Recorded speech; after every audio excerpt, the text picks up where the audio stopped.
قصور میں بے نظیر income support programme کی 1,57,000 سے زائد مستحق خواتین میں رقوم کی تقسیم جاری ہے۔ تفصیل بتا رہے ہیں چودھری وسیم اپنی اس رپورٹ میں۔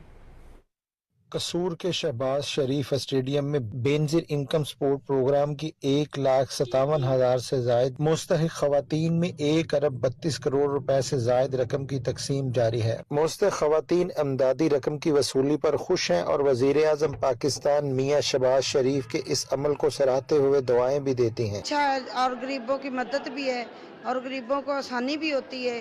10,500 بھائی ملے ہیں، 5-6 سال سے مل رہے ہیں۔ بہت اچھا یہ انتظام ہے، یہاں پہ ہمیں پیسے بہت اچھے طریقے سے مل رہے ہیں۔ ہم یہاں پہ بے نظیر انکم سپورٹ پروگرام کے پیسے لینے کے لیے آئے ہیں۔ میں اپنی اماں کے ساتھ آئی ہوں۔ یہاں کا جو ہے سارا پروسیجر بہت اچھا ہے، سب بہت کوآپریٹو سٹاف ہے، کوئی کسی سے بدتمیزی نہیں کرتا۔ معذور و بزرگ خواتین کو استحصال سے بچانے کے لیے الگ کاؤنٹر پر رقوم دی